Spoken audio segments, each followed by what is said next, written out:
Hey, today I wanted to talk about playing small, which a lot of us do. Sometimes we create little imaginary guidelines and walls and ceilings on where it is that we're going to go in our life versus going big and going deep in your life and how we kind of do this. So first thing I wanted to do is talk about playing small, ways in which you know that you're playing small. One of the things that people that play small do is they put things off. They procrastinate. There's always an excuse. There's always a reason. It's going to happen next year.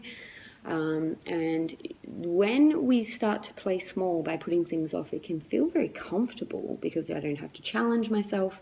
I don't have to challenge my fears. I don't have to be too vulnerable. I can do same because it feels safe. Now, the thing about avoiding and controlling and keeping yourself in this little box and procrastinating is that you're limiting yourself in so many ways of having all of these little hidden dreams that possibly you're not acknowledging fully. We're going to talk about dreaming in a minute. So procrastination, that's one of the number one things we do when we like to play small versus going big and deep in our lives. Number two, not knowing or celebrating or utilizing or even acknowledging your own skills. As a coach, so many times I will ask people when I'm really unsure about why they're so deeply unhappy or unfulfilled in their lives, I ask them to write down their skills because I want to be able to help them create a vision of where they can go.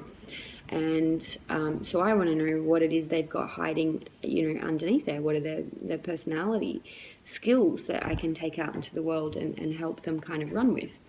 And so many people can't do this exercise. They have a real issue with saying, this is what I'm really good at. And it can be personally, it can be your interrelationship skills, it can be your work skills, it can be the general life skills. That you have that you don't acknowledge that you have. And you're definitely not utilizing or better celebrating them and serving with them in a very, very big way. So when we really know our skills, we have this ability. It's not about us saying this is what I'm good at. It's about being able to go out into the world and serve with them. And that is where our purpose and our depth and our meaning really comes from. So the third thing that we do is when we're limiting or playing small is use the words I can't, but this and this and this can't happen because it will never happen. It will just never happen. Ceiling. If only this and this and this and this. So our vocabulary is another way that we can play small and limit ourselves, which helps us stay safe. But again, it doesn't help us find that depth and that meaning that we're looking for. We're going to talk about the solutions for this in a minute. I just want to run through all of the little ways that you might be playing small. Number 4, you have capped your lifestyle to a budget that only you have set. So many people do this. What they do is create their lifestyle around the budget of the job that they're given, as opposed to creating a dream life vision and then looking for a job, utilizing their skills to serve that budget. So many people are living with a lot of financial stress, and it comes down to the fact that somewhere in your mind you have literally set this wall or this ceiling that says, I am only worth this much. And it can be really hard to break out of that. It comes from the way that we're schooled, how much money our family had. Some people have untapped visions for financial success, and money tends to come very easily to them, but it comes down to the fact that in their head they have made this switch where they've actually created the lifestyle that they want, they've seen it, they've visualized it in their mind, and then they've figured out a way to make that happen, as opposed to just capping the life that you want and the lifestyle to a budget or a job. Here's the job that I think I can get, and now I'm going to make my lifestyle fit into that, even if I can barely make ends meet and I can't even eat properly. So we're going to talk about solutions for that in a minute. 1, 2, 3. Number 5, never ever taking time to dream. I can't tell you how many people don't do this. It's like someone told them they weren't allowed, or life got too busy and things got in the way, and they don't take time to dream. They do to-do lists and checklists for themselves, which as soon as your mind sees a list that has to be ticked off, usually it feels very heavy, and it's just, this is my to-do list, as opposed to, this is my dream list. So I want you to ask yourself how often every week you actually allow yourself to dream outside the box.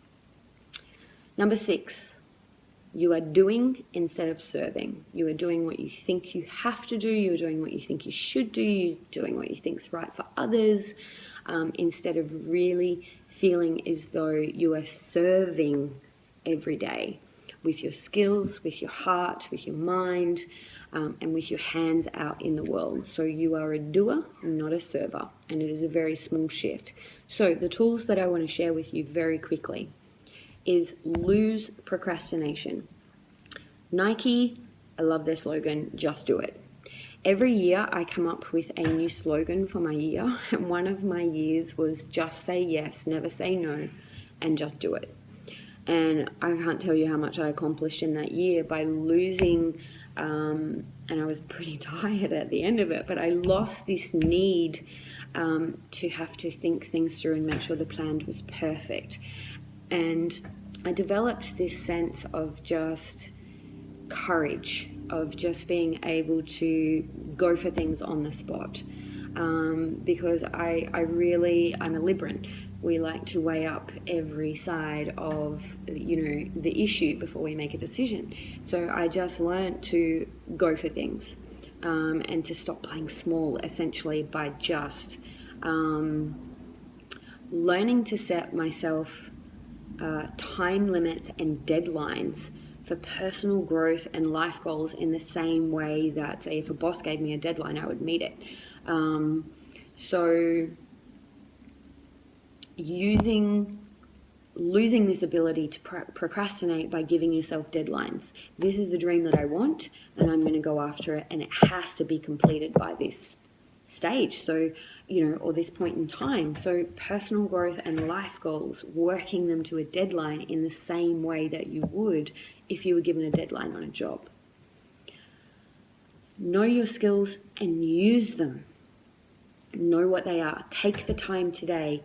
If you don't know how to do this, some people are really uncomfortable with it. I get them to ask their partner, ask your friends, ask your parents. Pretend that you're writing your own resume and you have to say everything that's fabulous about yourself. But don't just consider your professional skills. Consider your personal skills. What it is that, as a person, people would come to you for. What do they value in you? Ways in which you help others. These are all skills that you've got kind of sitting underneath the surface that maybe you're not sharing or utilizing to their full potential. And like I was saying before, when you start serving with those skills, this is where your real fulfillment and meaning starts to come from. So getting clear on your skills and crafting away. No one's saying that you can't. No one's saying that you should be here instead of here. Craft a way that you can serve the world with those skills, either in the current job that you are or just in life in general. How can you utilize them more? Because that is where your passion is going to come from. Changing your self-talk. It's easier said than done. Starting to use the language I can, I will, I am. And if you hear yourself say something negative or self-limiting, use this phrase. I used to be, but now I am. So you're starting to think in terms of change, in terms of solutions. I used to be that way. When you go to call yourself a name or limit yourself in any way. I used to be that way, but now I am this way. So you're starting to reaffirm to yourself that you are already becoming like the person that you want to be. Creating a dream life budget. I love doing this. So creating a budget, and don't hold back. This is all about going deep and going big. So don't hold back. Create a budget where you would be living your dream life and put a dollar amount to it so you know what you have to earn, and then craft a way to go after it. It's a lot easier than you think. You will start to come up with ideas. Will it happen overnight? Probably not. Maybe for some of you. But craft a job for yourself that will allow you to live that life. Because especially if you're starting to use deadlines, you will get there faster than if you never do this. You have to take the time to dream. My dream is to live like this. My dream is that I want this for my children. I need these needs met. This is my dream. It might not be as much as you think. You might not need that much. But make it sweet, make it juicy, make it beautiful, and take the time to create that vision and then figure out a way to fund it. There is enough finances in the whole of the world for everyone to be living that dream. It's just that we are the only ones going, no, you can't, and kind of playing small. So I want you to play with these tools, and by all means, drop me a comment and let me know how you go. Have a great day.